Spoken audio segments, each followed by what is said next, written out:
Eu sou advogado criminalista há 14 anos e vi um laudo pericial que tinha 2 assinaturas de peritos mortos há 3 meses. O que descobri depois mudou tudo sobre como eu via o sistema de justiça. Era março de 2024, quando recebi uma ligação às 6h da manhã.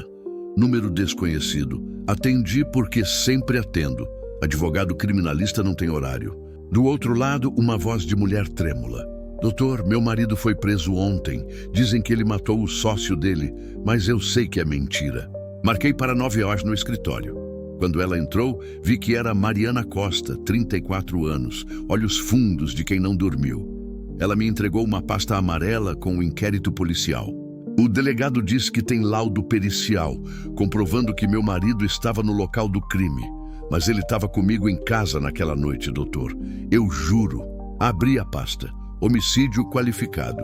Vítima Paulo Henrique Tavares, 41 anos, sócio da empresa de transportes que dividia com o marido de Mariana, Ricardo Costa. A morte aconteceu no galpão da empresa, em Guarulhos, às 23h47 de uma terça-feira. Causa mortes. Traumatismo craniano por objeto contundente. A perícia encontrou sangue da vítima no carro de Ricardo.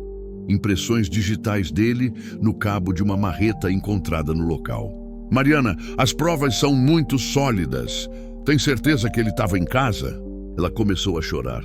Doutor, eu sei que parece mentira, mas eu lembro porque naquela noite a gente discutiu feio. Ele estava nervoso porque o Paulo andava desviando dinheiro da empresa. Brigamos até meia-noite. Depois ele dormiu no sofá. Peguei o laudo pericial. 3 páginas técnicas, linguagem rebuscada, tudo muito profissional.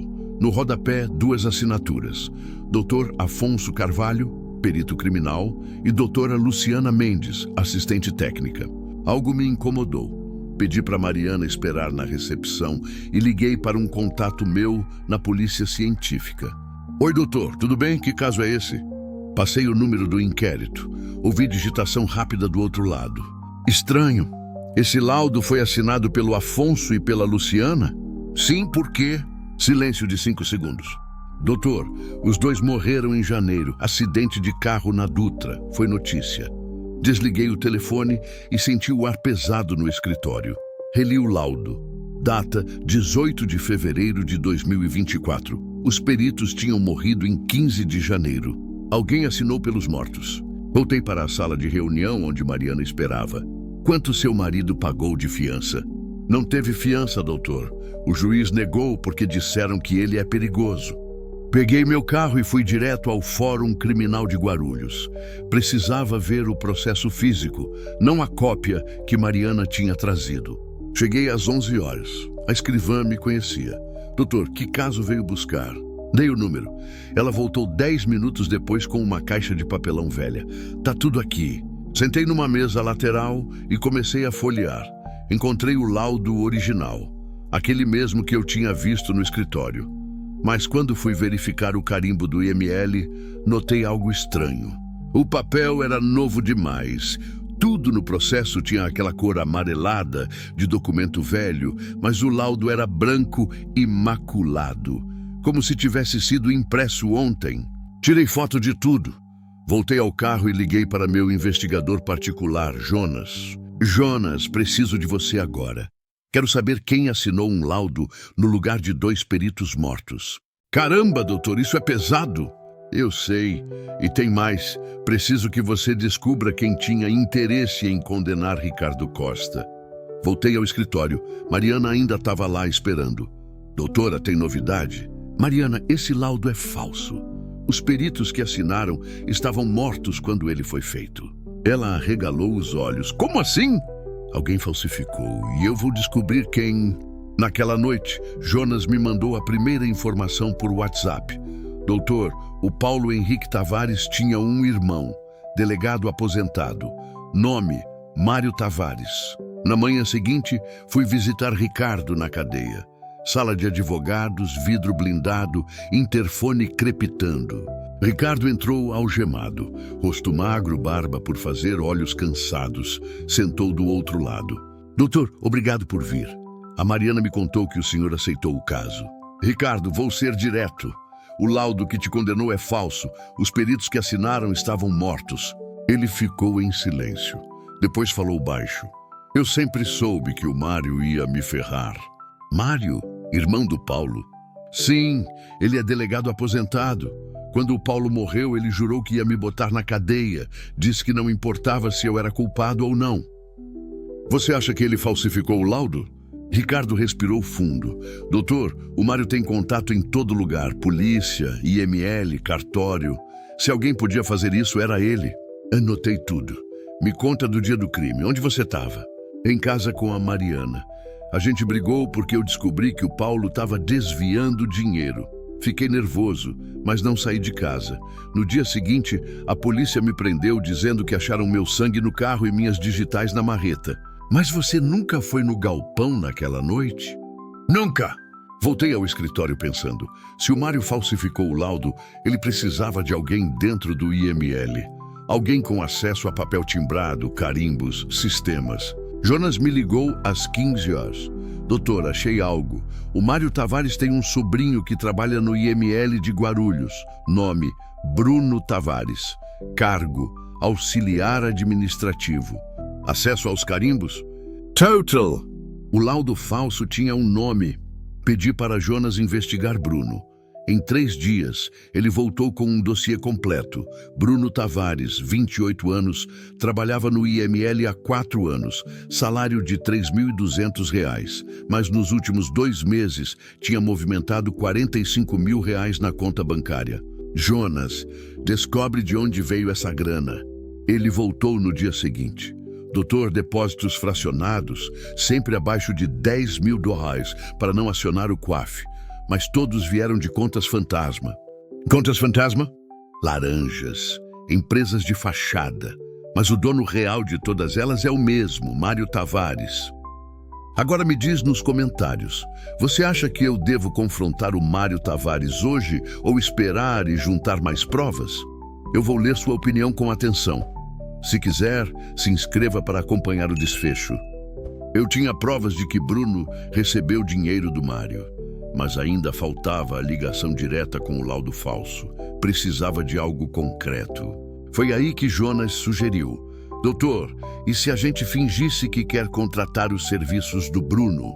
Como assim?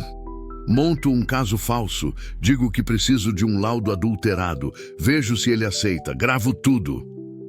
Era arriscado, mas era a única forma de provar que ele tinha feito isso antes. Jonas marcou um encontro com Bruno num bar em Guarulhos. Levou um gravador escondido na mochila. Eu fiquei no carro, a 2 quarteirões dali, ouvindo tudo pelo celular. Bruno chegou às 20 horas, voz calma, confiante. Então você precisa de quê exatamente? Jonas explicou o caso fictício. Um cliente preso por tráfico que precisava de um laudo toxicológico falso para reduzir a pena. Bruno riu. Isso é fácil, mas não é barato. Quanto? R$ 30 mil. Metade agora, metade quando o laudo estiver pronto. Jonas perguntou, você já fez isso antes? Bruno baixou a voz. Já, inclusive recentemente, um caso de homicídio. O cara estava inocente, mas o delegado queria ele preso. Paguei R$ 40 mil. Delegado? Meu tio, ele tem esquema. Confissão gravada. Jonas saiu do bar 10 minutos depois. Entrou no meu carro. Doutor, tá tudo aqui. Ouvi a gravação 3 vezes. Aquilo era ouro. No dia seguinte, protocolei um pedido de nulidade do laudo pericial no processo de Ricardo. Anexei a gravação, as movimentações bancárias de Bruno, as empresas fantasma do Mário. O juiz marcou audiência para 15 dias depois. Mas antes da audiência, algo aconteceu. Jonas me ligou às 4 da manhã, voz tensa. Doutor, o Bruno sumiu. Família dele registrou o boletim de ocorrência ontem à noite. Ele saiu de casa e não voltou. Meu estômago revirou. Você acha que o Mário descobriu que a gente gravou? Acho que sim. Com Bruno desaparecido, eu tinha medo de que a gravação não fosse suficiente. Precisava de algo mais. O laudo verdadeiro, aquele que foi feito antes de ser adulterado. Liguei para meu contato na polícia científica. Preciso de um favor, grande. Fala, doutor. Quando um laudo é feito, ele fica salvo no sistema antes de ser impresso, certo? Sim, tudo fica no banco de dados. Você consegue acessar o laudo original do caso do Ricardo Costa? Aquele que foi feito antes de alguém falsificar? Silêncio. Doutor, isso é irregular. Eu sei, mas um inocente está preso. E o cara que falsificou o laudo está apagando testemunhas. Ele respirou fundo. Me dá 24 horas. No dia seguinte, recebi um e-mail anônimo. Sem remetente, sem assunto, só um anexo. Laudo original, Ricardo Costa.pdf. Abri o arquivo. Era o laudo verdadeiro.